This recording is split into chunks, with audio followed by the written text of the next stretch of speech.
మద్యం అమ్మేది జగన్, కల్తీ సరుకు విక్రయిస్తూ ప్రజల ప్రాణాలు బలిగొంటున్నారు. సేమ్ ఇదే వార్తని మన ఆంధ్రజ్యోతి రాధాకృష్ణ అయితే బ్యానర్ హెడ్డింగ్ వేశాడనమాట. ఓటెలా అడుగుతావు జగన్, జే బ్రాండ్ అని చెప్పేసి ఈ బ్రాండ్లన్నీ కూడా జగన్మోహన్ రెడ్డి గారికి అంటగట్టే ప్రయత్నం అయితే చేస్తా ఉన్నాడు. బ్రాండ్లన్నీ తెచ్చింది చంద్రబాబు నాయుడు. ఇది జే బ్రాండ్ కాదు, సి బ్రాండ్.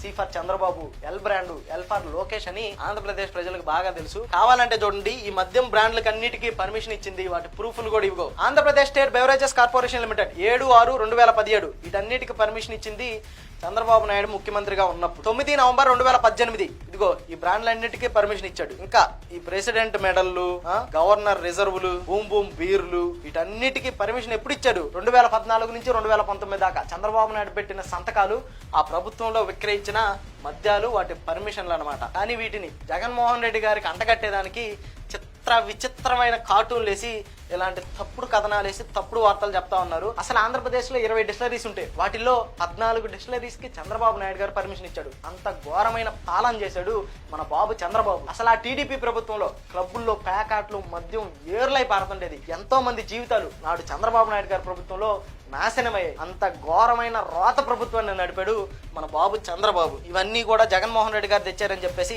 ఇలాంటి తప్పుడు వార్తలు రాసి పైశాచిక ఆనందం పొందుతున్నారు. అసలు జగన్మోహన్ రెడ్డి గారు వచ్చిన తర్వాత అయితే ఒక్క డిస్టిలరీస్ కూడా పర్మిషన్ ఇలా. ఇన్ఫాక్ట్ 16 మెడికల్ కాలేజీలకు పర్మిషన్ ఇచ్చాడు.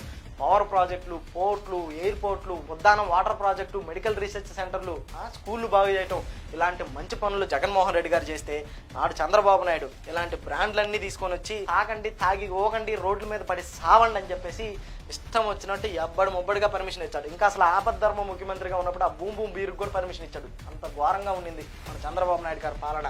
కానీ మన ఆంధ్రజ్యోతి రాధాకృష్ణ మాత్రం సిగ్గు లేకుండా ఇలాంటి తప్పుడు వార్తలు రాసి జనాల్ని మభ్యపెట్టే ప్రయత్నం చేస్తా ఉన్నాడు.